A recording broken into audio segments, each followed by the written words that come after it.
Boa tarde, pessoal. Boa tarde a todos. Vamos dar início a mais um destaque do pregão. Começando falando um pouco sobre o macro overview. A gente realmente tinha hoje uma grande expectativa com relação à Espanha, stress test de bancos, qual seria o valor necessário. Realmente nenhuma surpresa quanto a isso.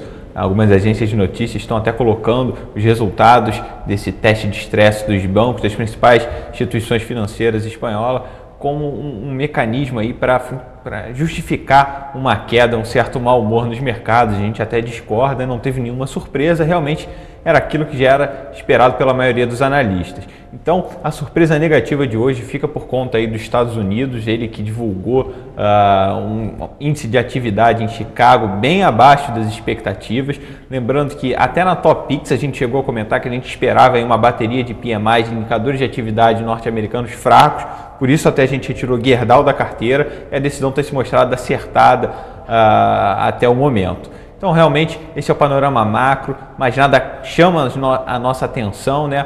Lembrando que a agenda segue bem carregada ao longo dessa semana, indicadores de atividade predominando aí na pauta, tá certo? Pessoal, antes de a gente passar para a próxima etapa do programa, eu vou chamar diretamente da área de análise a Marta, ela que vai falar um pouco sobre o panorama de commodities. Marta Matsumura.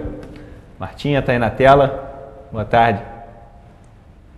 Marta, a gente está sem som aqui, um probleminha de som, vamos ver se já restabelece. Voltou. Ok? Tá ok.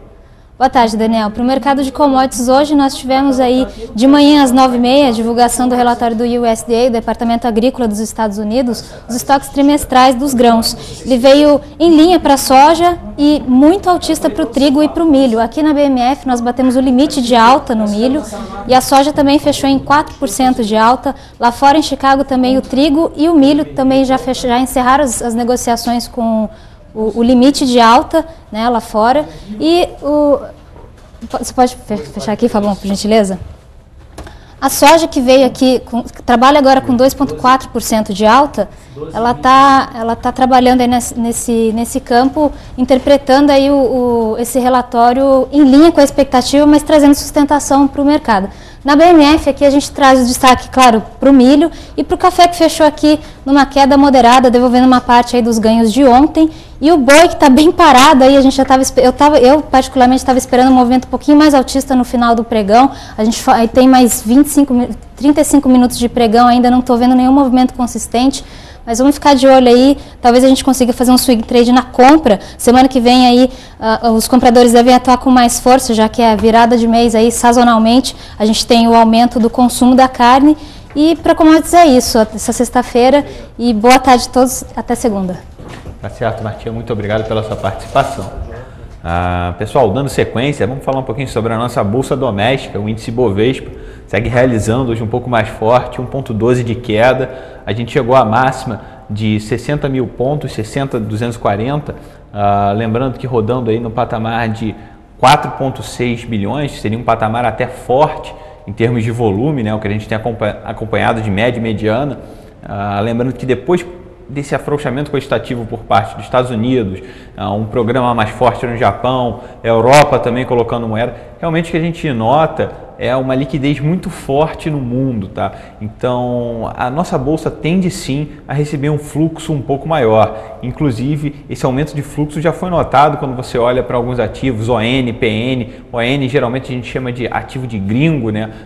Onde os investidores estrangeiros preferem ter alguma exposição em alguns casos, esses ativos andando um pouco mais forte. Então, realmente, fluxo vindo para a nossa bolsa, destaque de volume, Banco do Brasil e Cielo, novamente aquela mesma história, Banco do Brasil reduzindo aí spreads, né? Reduzindo, no caso, taxa de juros, e Cielo sendo impactada negativamente por um pedido, né, de 2 ministros. Inclusive, a notícia é que a presidente Dilma já está bem a fundo no caso, querendo reduzir aí a tarifa cobrada pelos lojistas em relação a essas acquirers, né, essas empresas que fazem aquela maquininha de cartão e fazem funcionar todo esse sistema. Enfim, Cielo aí sendo muito mal, a notícia vem sendo muito mal digerida pelo mercado com relação a Cielo, e com razão. Tá certo? Pessoal, falando um pouco agora da parte macroeconômica em termos de agenda, eu vou chamar o Francisco Alves, direto da XP Interfloat. Boa tarde, Francisco. Muito boa tarde, meu caro Daniel, muito boa tarde, XP, muito boa tarde a todos. como você falou, nós vamos ter aí já nesse início de semana, início de mês e também de trimestre, uma agenda bastante intensa nos principais mercados internacionais. Nós vamos começar aí nesse domingo ainda, dia 30 de setembro, nós teremos no Japão, às 21 horas, o Banco do Japão, o Banco Central do Japão, distribuindo a pesquisa, o relatório Tankan, importantíssimo relatório, bússola para os principais mercados japoneses. A pesquisa Tankan, ela mede as condições para os negócios das grandes empresas industriais e também as condições de negócios para as grandes empresas não industriais. O relatório será disponibilizado às 21 horas do domingo, referente ao mês agora de setembro. Também às 21 horas na Coreia do Sul, nós teremos o saldo comercial, a balança comercial de setembro. Um pouquinho mais tarde, nós teremos na China, às 22 horas, aí sim, um dado muito importante, o CFLT, o Índice de Atividade Industrial Gerentes de Compras, o PMI ou PMI, mês fechado de setembro, e em seguida em Taiwan, também o Índice de Atividade Industrial Gerentes de Compras, o PMI ou PMI, de setembro. O destaque fica por conta da divulgação do dado chinês, visto que no sábado nós teremos feriado na Coreia do Sul e no domingo feriado em Taiwan, e na China nós teremos o início de um feriado de 7 dias, meu caro Daniel. Durante a próxima semana não teremos negociações nas principais bolsas. Na China será feriado a semana toda e a bolsa chinesa, as bolsas só deverão voltar a funcionar na outra segunda-feira, dia 8 de outubro. Na Europa, nós teremos, na madrugada também deste dia 1º, segunda-feira, dados de atividade industrial, o PMI ou PMI, de serviços de manufatura, no Reino Unido, na Itália, na Alemanha, na França e na zona do euro. Portanto, como você mencionou, vários dados de atividades, agora de serviços, manufatura, o PMI, Reino Unido, Itália, Alemanha, França e zona do euro. Além disso, nós teremos a taxa de desemprego de agosto, no mês de agosto na Itália, e também a taxa de desemprego da zona do euro, também referente a agosto. Portanto, já uma agenda de início de semana bastante intensa na Europa. Nos Estados Unidos, nós teremos na segunda-feira, às 9 horas e 58 minutos, pouquinho antes das 10 horas da manhã, o PMI final de setembro, também atividade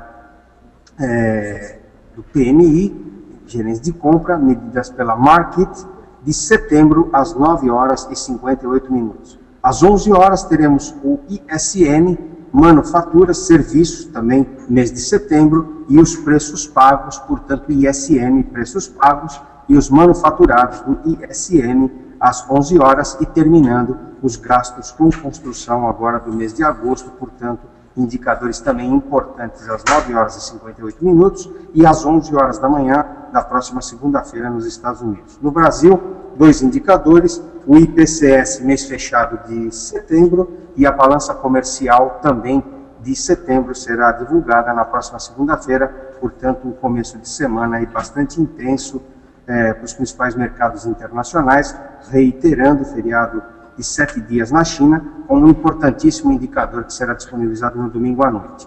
E para nós aqui, além dos indicadores importantes que serão divulgados, o IPCS e a balança comercial, na BMF deveremos ter o início das negociações do contrato de S&P também, meu caro Daniel. Bom, perfeito, Francisco. Realmente uma agenda bem cheia, né? Destaque aí para domingo, realmente a gente vai ficar de olho. E China com esse feriado prolongado. Francisco, muito obrigado pela sua participação. Também desejo a você um excelente final de semana. Muito obrigado, Daniel. A você também. A todos um ótimo final de tarde e um excelente final de semana. Bom, pessoal, dando sequência, falando sobre as maiores oscilações da Bolsa, vamos começar com as baixas. Cielo e Banco do Brasil aí em destaque, também são destaques em termos em volume, né? Cielo realmente, essa possível redução forçada, né, por parte de intervenção do governo na empresa, proporcionaria aí uma receita menor para a companhia, tá? No sentido que a tarifa que ela cobra seria reduzida. Então, se você reduz esse multiplicador, você reduziria fortemente aí o fluxo de caixa da companhia, lembrando que não é o único segmento, mas ainda assim, majoritariamente impacta de forma forte, né, a Cielo. estão sendo precificadas negativamente de forma correta. Banco do Brasil também reduzindo os juros. É o primeiro instrumento que o governo usa, né? O Banco do Brasil, junto com a Caixa Econômica Federal, são os primeiros a reduzirem juros e dar início a uma nova rodada de redução, né?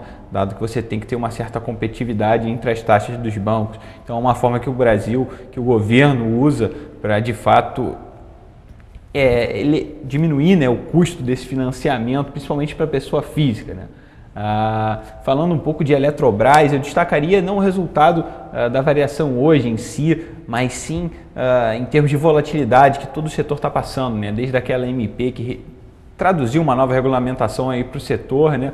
Realmente surpreendeu muita gente. Então uma volatilidade um pouco atípica ainda remanesce desse movimento recente. Nas maiores altas eu destacaria a CCR. A CCR ela pagou dividendos intermediários, o papel já está quase com mais de 6% de yield. Para quem não tem ideia, a CCR costumava rodar aí com 3% de dividend yield, quase dobrou isso, está gerando muito caixa, pagando bastante dividendo. Realmente a empresa é muito forte, mas bem precificada. Por isso que a gente prefere aí uma atuação em OHL. A CCR também informou que estaria disposta a participar de outras licitações no setor de infraestrutura, tá? Então ela não fica só voltada para rodovias, agora negócios também navais, mas ela também faria parte de transporte de cargas ferroviários. Enfim, qualquer licitação ela vai analisar, seja do modal rodoviário, marítimo ou aeroviário. Então realmente é uma empresa que está atirando para vários lados, mas com expertise, isso que é importante. Fora isso, nenhuma outra empresa chama bastante atenção. Então a gente fica por aqui, agradeço aí a audiência de todos e a gente encerra esse destaque do pregão, lembrando que agora a gente está lá no YouTube também. Para quem não teve tempo de ver ao vivo, é só clicar no endereço e de fato ver a hora que quiser o programa. Isso aí, pessoal, até a próxima.